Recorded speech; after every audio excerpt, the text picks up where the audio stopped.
Bienvenue dans le 56 cast aujourd'hui. Bonjour Camille. Bonjour Erwan. Bonjour Tristan. Bonjour tous les deux. Tristan, tu es dans le deuxième quartier libre, libre consacré au logiciel libre, au web libre, etc. Et cette fois-ci, tu vas nous parler de GNU.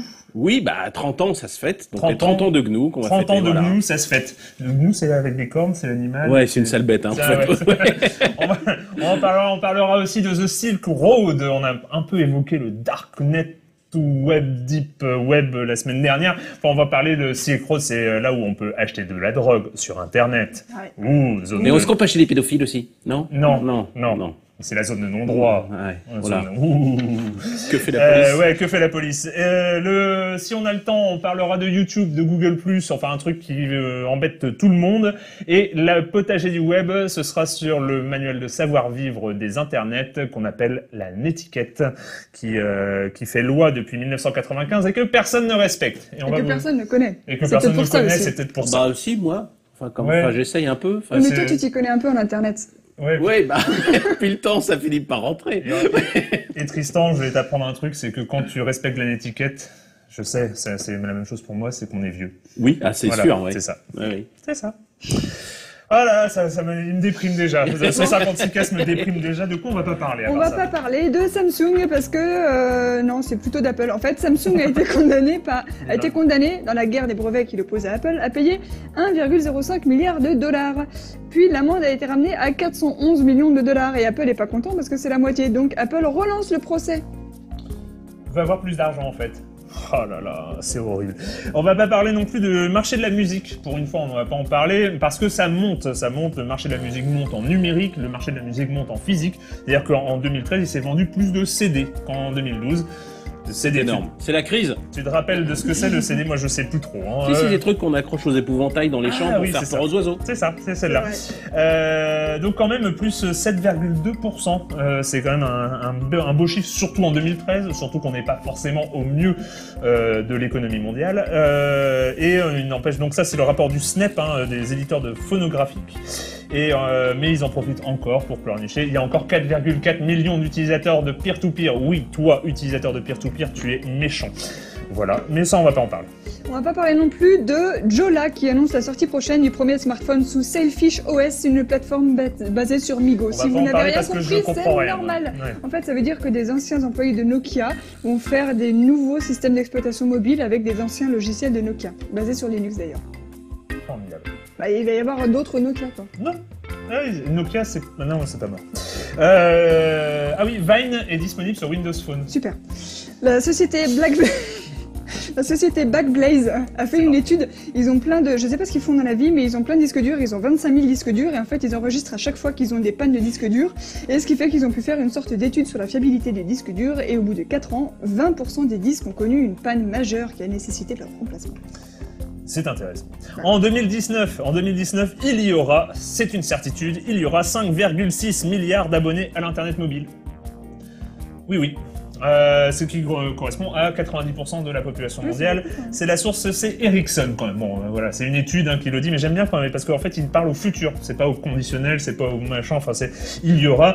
D'ailleurs, le directeur de la stratégie, qui s'appelle Douglas Gilstrap chez Ericsson, il nous explique s'il a fallu plus de 5 années pour atteindre la barre du milliard d'abonnements, moins de 2 années vont suffire pour atteindre celle des 2 milliards. Entre aujourd'hui et 2019, les abonnements pour smartphones vont carrément tripler. J'ai pas compris. Si il a fallu 5 ans pour 1 milliard, puis 2 ans pour 2 milliards, ça fait 3 milliards, ça fait pas 5,6. Ouais, mais on parle de 2019 et pas de 2015. Donc, suivre un peu. Il faut suivre, c'est Ericsson, c'est des gens sérieux. C'est la deuxième fois que j'ai du mal avec les maths dans ce podcast. C'est pas grave. Et donc, 5,6 milliards, j'ai fait le calcul. Normalement, en 2026, on devrait être à 12 milliards d'abonnements. Non, peut-être. On risque d'être un petit peu à l'étroit sur la planète à ce moment-là. Et on va finir avec une citation de Monsieur Becbédé dans Le Monde à propos de cette pétition dont on n'a plus envie d'entendre parler. Il dit « Présenté partout comme l'initiateur de cette pétition, je me suis retrouvé porte-parole des hétérobos fréacs machistes ringards obsédés. » Jusqu'ici. Ça va. Ouais. J'avais sous-estimé la violence d'Internet. J'assume sans problème de susciter la vindicte des haters d'un web qui semble avoir été créé pour permettre à tous les aigris du monde de se donner un nom. Voilà. Merci. C'était le web. Merci Frédéric. Merci Frédéric. Hein, on ne peut rien rajouter après ce web qui a été écrit. Peut-être faire une minute de silence. Ouais, tous les aigris du monde de se donner la main, les haters du web. Ah là là, pauvre Frédéric. En même temps, hein, un jour, il fallait bien qu'il y ait des gens en face pour réagir aux conneries que ce genre de personnes le dire une connerie puis passer pour Calimero après, c'est marrant. Hein, c'est ça, c'est très marrant. C'est très marrant. C'est facile d'accuser Internet quand même. Hein, après, on va passer à l'actu et à The Silk Road.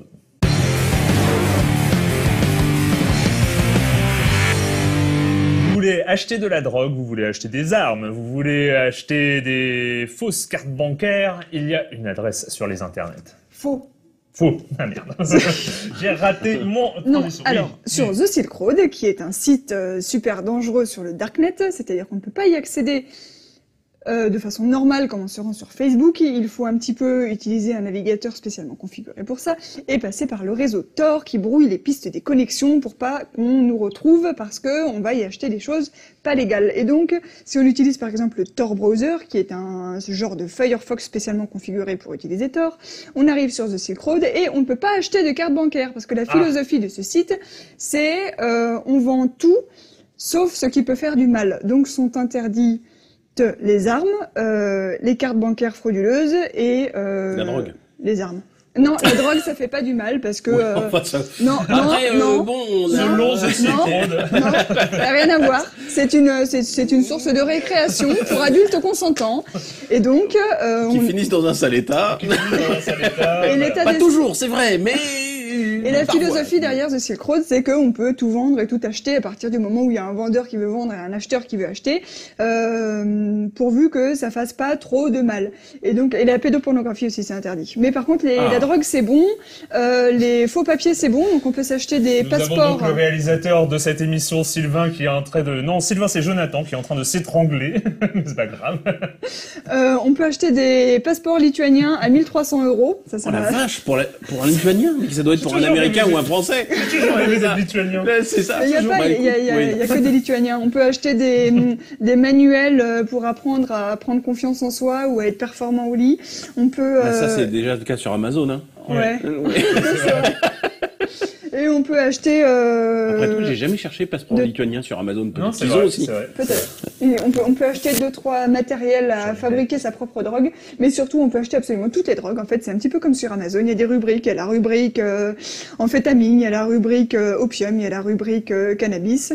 Et c'est absolument génial. On fait son achat, on le met dans son panier. Regardez si on pourrait trouver des cristaux bleus de méthamphétamine. Oui, figure-toi que j'ai regardé et il y en a pas. Et ça, je trouve ça incompréhensible qu'il n'y ait pas des mecs qui essayent de surfer sur la vague pour Breaking Bad pour mais ouais non, je suis très déçu. Faudrait les dealers ont pas fait de formation en marketing, mais c'est quand même bizarre. Bon en tout cas ils ont peut-être pas la télé. En tout cas j'ai mis de la drogue dans mon panier, mais j'ai pas pu finaliser l'achat parce que je n'avais pas de bitcoin. Parce que les achats se payent en bitcoin, une monnaie virtuelle qui est aussi elle très anonymisée et on peut pas trop savoir qui a acheté combien de bitcoin. On en avait parlé un peu l'année dernière. Voilà. Et toujours est-il que ce site qui a été lancé en 2011, au bout d'un moment ils ont fini par le fermer et c'était début octobre. Le FBI a fermé The Silk Road et a mis la main sur celui qui se faisait appeler Dread Pirate Roberts, qui était le big boss. Il faut dire que le monsieur avait laissé son adresse Gmail sur un forum de discussion de PHP. Il avait fait quelques erreurs assez pathétiques, peut-être causées par la drogue, du genre je recherche quelqu'un pour m'aider à coder ci ou ça, un paiement en Bitcoin par exemple, un système de paiement en Bitcoin, et pour ceci veuillez envoyer vos candidatures à Ross... comment il s'appelle déjà ? rossulbricht@gmail.com, ce qui est profondément stupide. Et donc, le FBI est allé fouiller dans ce compte Gmail. Du coup, ils sont allés fouiller dans son compte YouTube, parce que vous savez, tout ça, c'est lié, c'est formidable. Et dans son compte YouTube, ils ont vu qu'il avait liké des vidéos sur l'économie, l'école autrichienne d'économie libérale qui dit qu'on peut tout acheter et tout vendre. Donc, ils se sont dit, ça correspond bien avec l'état d'esprit du site. Et puis aussi, ils ont fouillé dans ses mails, et puis ils ont fini par retrouver des mails où il disait, il se faisait menacer en fait par un utilisateur de The Silk Road qui disait qu'il devait de l'argent à ses dealers et donc il demandait à Dread Pirate Roberts le boss de lui donner cet argent pour payer ses dealers, sans quoi il allait dévoiler le listing des clients de The Silk Road. Et donc le mec a flippé parce qu'il voulait pas qu'il dévoile le listing des clients.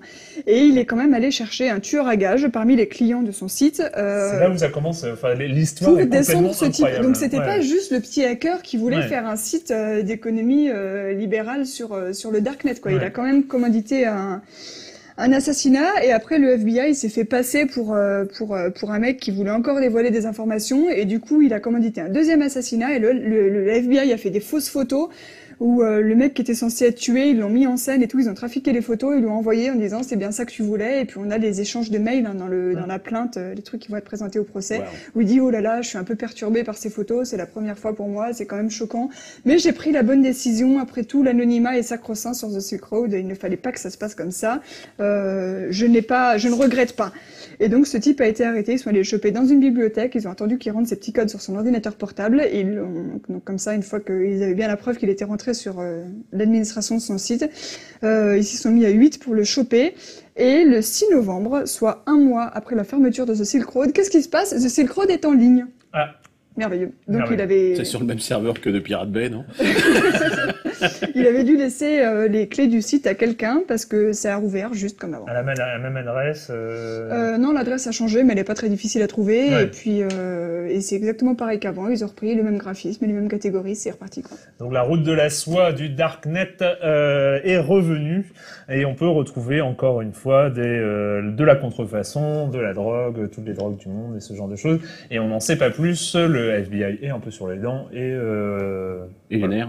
Hein, sur les dents et sur les nerfs. Sur les dents et sur les nerfs.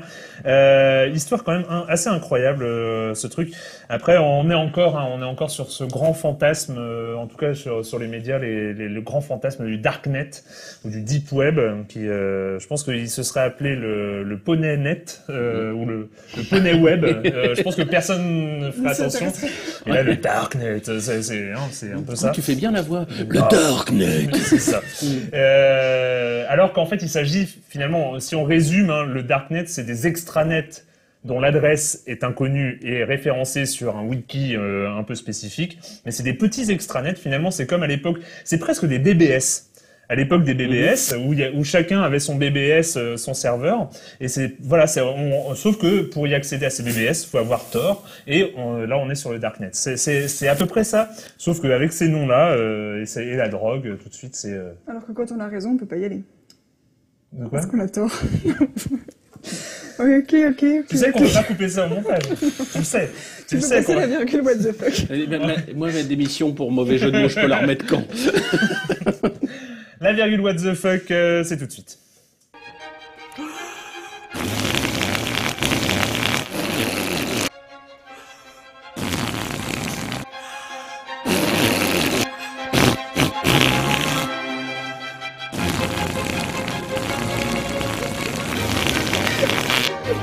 J'attends tout de suite une explication.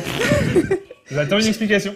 Je ne peux pas accepter ce genre de choses comme ça. Moi, ce que j'attends, c'est une explication du rapport entre le titre et la vidéo, parce que ça s'appelle donc « Le guide de l'élégant gentleman au combat de couteau ». Et c'est un sketch de l'agence Jungle Boys qui a été diffusé en Australie sur ABC One. Ouais. Formidable. Ça porte bien son nom de WTF. Hein. Ouais, clairement, c'est un grand moment d'Internet. Et maintenant, quand même, on va parler de choses un peu moins sérieuses. Le quartier libre.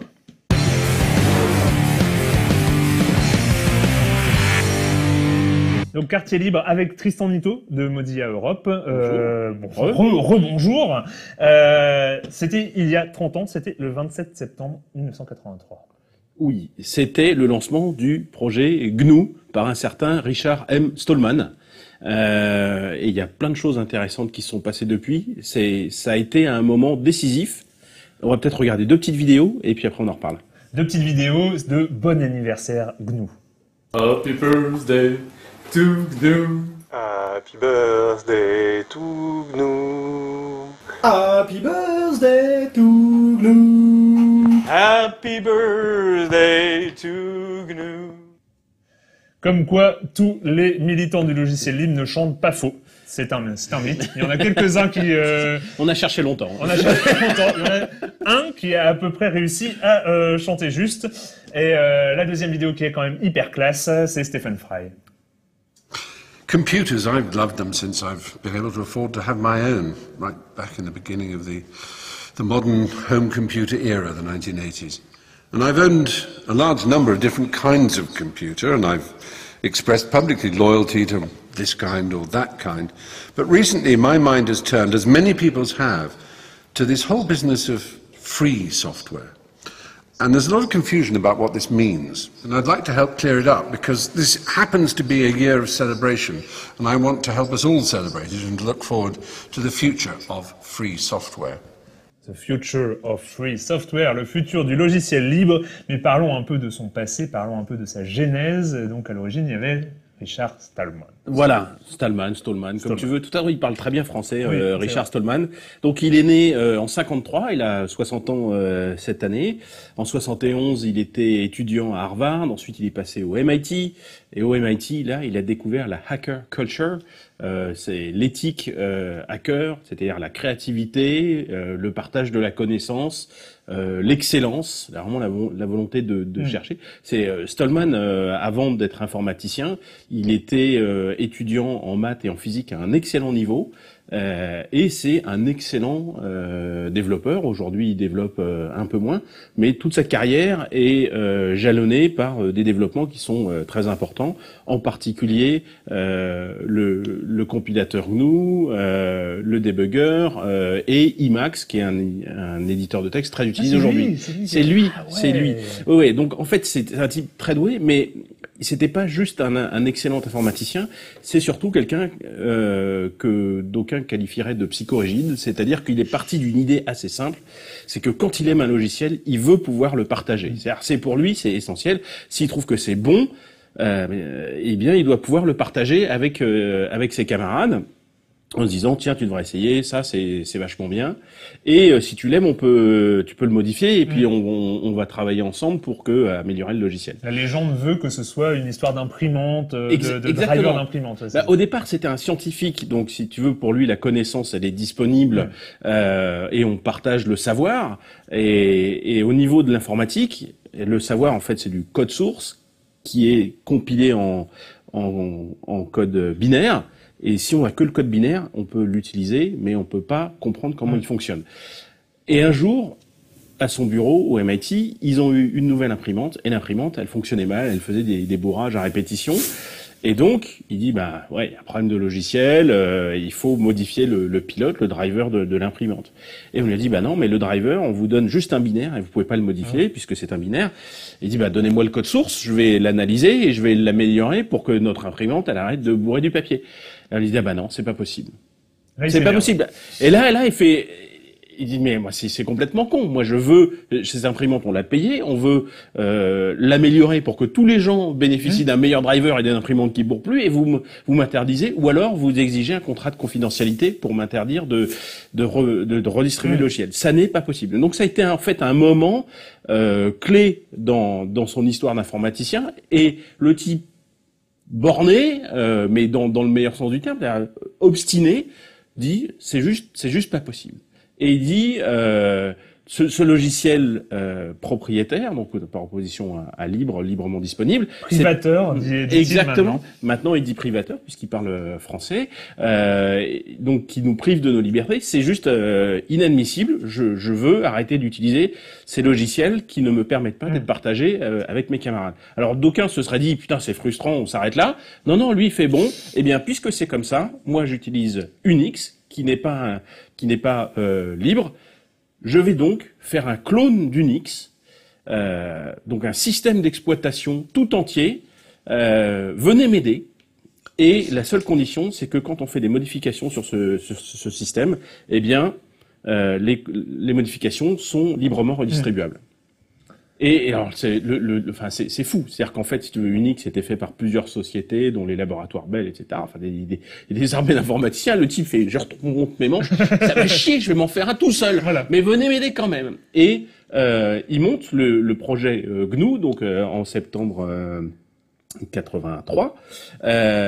GNU qui signifie GNU is not Unix. C'est une blague d'informaticien. C'est récursif. C'est de l'humour récursif, on peut pas comprendre. Et donc, il monte le projet GNU. Il dit, alors, il faut, c'est un système d'exploitation complet. Les logiciels Unix vont pouvoir tourner dessus, donc il faut que ça soit complètement compatible. Mais c'est pas le même code source. Ça, à l'extérieur, ça fonctionnera pareil. Mais et donc il faut tout réécrire. Donc il va falloir écrire un noyau, il va falloir écrire un compilateur, un débugger, un éditeur de texte, mais il avait déjà travaillé dessus avec un début avec Emacs, et puis des tas de logiciels de façon à ce qu'on puisse utiliser que des logiciels libres si on le souhaite. Et ben ça a marché. C'est ça qui est dingue, ça a marché. En plus, il y a eu un jour un certain Linus Torvald qui a décidé d'aller au-dessus de GNU, qui s'est servi de GNU comme base et qui a fait son Linux qui est bien très réputé. Exactement. Donc en fait, quasiment tout était prêt dans le système GNU, sauf le noyau, c'est-à-dire le cœur du système. Il travaillait dessus. Le noyau, il s'appelle Hurd, H-U-R-D. Et puis bon, ça mettait un peu de temps à démarrer. Et puis un jour, il y a un jeune étudiant finlandais, Linus Torvalds, qui s'est dit, bah tiens, moi je veux faire un noyau compatible Unix. Et il se met à le faire. Et en fait, c'est le noyau dit Linux qui, combiné à tous les outils de GNU, fait ce qu'on appelle une distribution GNU Linux. Ce qui fait que quand on dit Linux, il faudrait en fait dire GNU Linux avec un slash. Jamais Linux devant Richard Stallman. Ah ben on peut dire Linux seulement si on parle du noyau, mais si on parle de l'ensemble, il faut dire GNU/Linux. Ah oui, parce que sinon c'est une torgnole. Voilà. Ouais, enfin non, mais en fait il te frappe pas vraiment, mais juste il te pourrit que t'as compris qu'il fallait pas recommencer. C'est ça. Tu retournes à tes études. Alors, mais non, mais il a raison, parce qu'en fait, on dit Linux et c'est complètement sous-estimé l'importance du projet GNU. D'autant que il s'est pas limité seulement à des contributions en termes de code. Il a aussi fait la GNU Public License, c'est-à-dire une licence de logiciel libre qui a été fondamentale. Le GPL. La fameuse GPL qui, donc il a écrit la GPL, maintenant on en a la version 3, il y a eu une version 2 entre-temps, mais là, en gros elle dit, vous avez le droit d'étudier le code source, vous avez le droit de le partager, vous avez le droit de le modifier, de le redistribuer, et ça a été essentiel parce que, en fait, c'est aujourd'hui la licence libre la plus utilisée dans le monde. Et c'était celle qui était disponible quand Linus Torvalds a fait son projet. Il s'est dit comment mon projet Linux de noyau, sous quelle licence je le mets. Et ben il a choisi la GPL. Et c'est ce qui permet aujourd'hui d'avoir un noyau Linux partout. Dans tous les téléphones Android aujourd'hui sont équipés d'un noyau Linux, ce qui fait donc le noyau le plus utilisé dans le monde, puisqu'il y en a un paquet de téléphones sous Android. Depuis longtemps, avec tous les serveurs web sous Apache, exactement. Tout ça, tous les data centers aujourd'hui sont en grande majorité équipés de Internet de fonctionne sur Linux. Exactement. Sur GNU Linux et sur du logiciel libre, que ce soit le DNS, le mail, les serveurs web, etc. Sans Stallman et cette imprimante à la con, qui finalement était bienvenue, on n'aurait pas l'Internet qu'on connaît aujourd'hui. Donc ça mérite 30 ans d'anniversaire. Happy birthday to GNU. Exactement. Happy birthday to GNU. On va peut-être pas chanter. Parce que ça a très bien été fait. Ça a été fait avant. Merci Tristan pour ce petit rappel historique, toujours bienvenu. Toujours parler de Stallman, c'est toujours un plaisir. Et c'est vrai que certains le considèrent comme psychorigide, c'est ce qu'il est. Il est obstiné, on va dire. Il est obstiné, mais finalement sans cette obstination, on n'en serait peut-être pas là aujourd'hui. Exactement. Je pense qu'il peut être prodigieusement agaçant, mais il a été super utile. Et ça, merci Monsieur Stallman.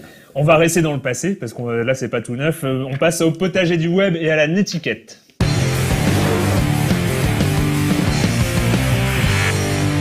Elle s'appelle officiellement la RFC 1855. La RFC 1855, qu'est-ce que c'est? Ça a été écrit en 1995, en octobre, diffusé en octobre 1995.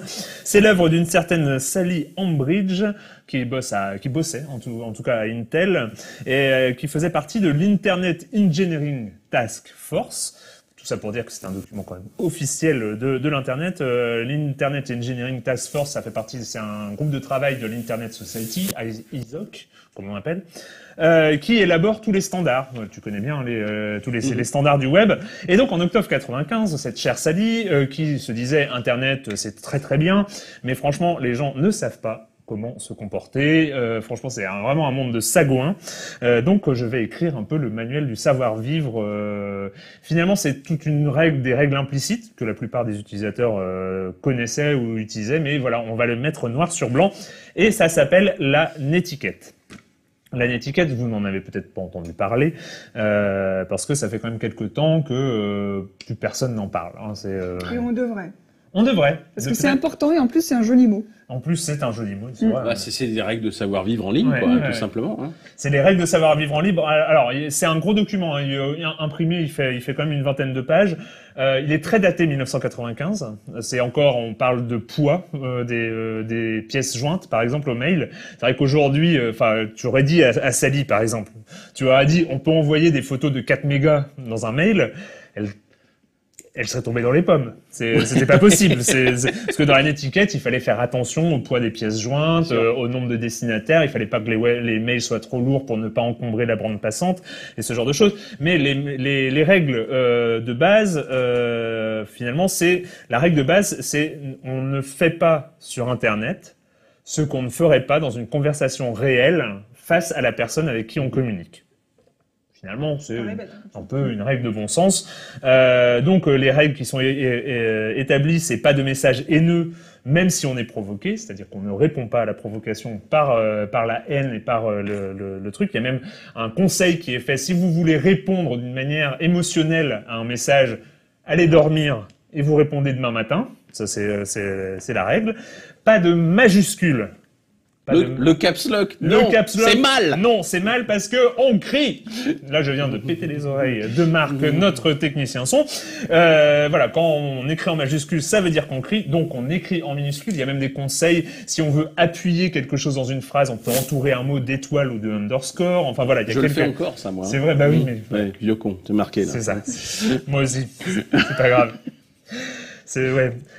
Si on veut effectivement vraiment répondre sur le coup de la colère ou de l'émotion, on peut mettre des tags flame on, flame off. Ça rappelle de ça, mais c'est dingue, ça c'était 95. Moins de 20 ans ne peuvent pas connaître tout ça. Ouais, il y en a encore pas mal qui le font. C'est vrai. Ouais, je le croise régulièrement. Ouais, les trolls ou les trolls on, trolls off. Et moi, ce que j'aimais bien, c'était vraiment une règle de la netiquette. Là où la netiquette était vraiment très très importante, c'était encore sur un truc qui a quasiment disparu, même s'il est encore techniquement utilisé, c'est Usenet. Donc c'était les forums de discussion d'Internet, le protocole des forums de discussion d'Internet, qui disait que un nouvel utilisateur sur un forum de Usenet devait d'abord stalker le forum pour comprendre les habitudes de discussion, quelles étaient les habitudes de thèmes, quels étaient les thèmes tabous, quels étaient les thèmes déjà rabâchés, quels étaient les thèmes interdits, ce genre de choses. Et ensuite, au bout de quelques semaines seulement, il se met à participer parce qu'il connaît bien l'écosystème dans lequel il va partager. Enfin voilà, c'était un bon moment, cette étiquette. Non, mais on se forçait vraiment à la respecter en fait à l'époque. Ouais. Toi, tu la respectes encore? Pas toujours, mais oui. Moi, j'ai été élevé avec, on va dire, hein, et donc mes premiers pas sur Internet, c'était avec ça. Donc maintenant, elle est un peu dedans. Je sais pas si c'est le cas pour la jeune classe, par contre. En fait, c'est ça, c'est que en fait la netiquette, alors elle a été mise à jour, surtout en fait entre 95 et 2000. Hein, donc on était encore dans la préhistoire, en tout cas de l'internet au débit d'aujourd'hui. Elle a été mise à jour, mais il n'y a pas eu de règles de savoir-vivre, si ce n'est que quand Facebook est arrivé, quand YouTube est arrivé, quand Twitter est arrivé, finalement, on laisse les gens un peu libres. Bon, en même temps, ce qui est pas plus mal, hein, les règles sont faites pour être transgressées, mais on aurait pu imaginer un peu une évolution de cette étiquette. Par exemple, ne pas taguer un ami sur une photo sans lui avoir expressément demandé l'autorisation, ça pourrait faire partie de la netiquette. On évite de partir en clash sur Twitter, ça c'est un dérivé de la netiquette de 95. Attends, mais Twitter, c'est pas fait pour les clashs? On m'aurait menti. Ouais, on t'a menti. On pourrait mettre, par exemple, les selfies. On pourrait dire que c'est interdit dans l'étiquette. Non, c'est pas déconner. J'ai vu un dans la Cosmonaute récemment, un selfie. Je sais pas, vous l'avez vu, non? Oui. Le type fait un selfie. Moi, celui-là, il était priceless, tu vois. Ouais, c'est vrai. Donc, ce serait dommage qu'on l'ait pas vu. C'est vrai. Bon, alors, on pourrait mettre une petite astérisque, sauf quand t'es astronaute. Ouais, c'est ça. Mais voilà, il y aurait plein de règles de savoir-vivre. Par exemple, on ne heurtait pas les félicitations qu'on reçoit sur Twitter. Ça, je vois beaucoup de gens comme ça Bon, faut que j'arrête RT, alors. toi, t'es formidable. RT, Annie. Oui, tu fais ça. Non. Ouais, ça a dû m'arriver, mais j'essaye de pas le faire. Mozilla, c'est formidable. Et j'ai RT. Oui, non, je sais. Mais où on peut interdire le POC sur Facebook ou bien, enfin voilà, c'est ce genre de choses. Ou alors on ne demande pas en ami sur Facebook à un inconnu sans lui expliquer pourquoi on le demande en ami. Voilà. Ni sur LinkedIn d'ailleurs. Ni sur LinkedIn, ni nulle part.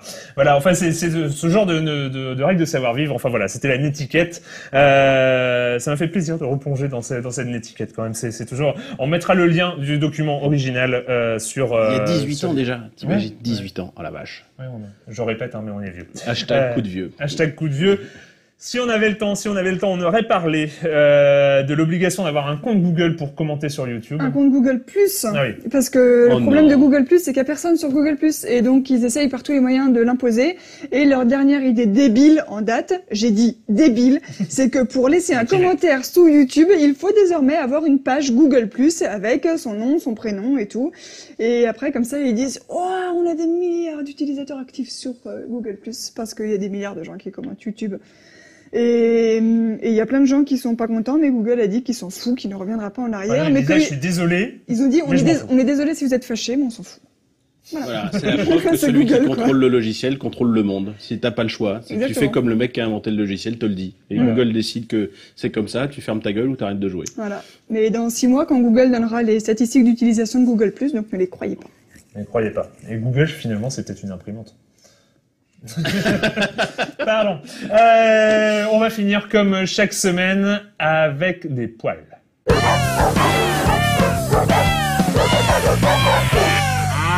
Alors c'est quoi le à poil? Ce sont des chats de race Sphinx, c'est-à-dire qu'ils n'ont pas de poils, mais ils ont un petit duvet. Mais arrête, tout le monde dit qu'ils sont pas beaux, et donc j'ai choisi cette vidéo pour prouver que au moins quand ils sont chatons, ils sont mignons parce qu'ils ont un comportement de chaton qui se sautent dessus et tout, et qui font les cons sur le canapé, et en fait c'est un peu mignon. Des chatons pas beaux. C'est mignon. Et surtout, t'avais promis des poils et finalement, c'est même pas de poils. Si, ils sont à poil. C'est l'arnaque. C'est l'arnaque. Ouais, et donc c'est fini pour cette semaine. Nous, on se retrouve la semaine prochaine sur No Life et sur Libération. Merci Tristan. Il n'y a pas de On se retrouve dans un mois. À bientôt. Pour continuer à parler de logiciels libres. Merci Camille. Ciao. Merci. Au revoir. Ciao. Salut.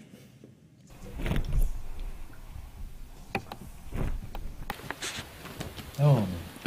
Ouais. Merci. Mais si. Non, c'est pas beau. Non, c'est pas beau. Mais si, regarde. Oh, non, non. Oh la vache, mais ils sont malades. Voilà, c'est ça. Mais ils se battent. Ça, vous avez pas de cœur. Hein.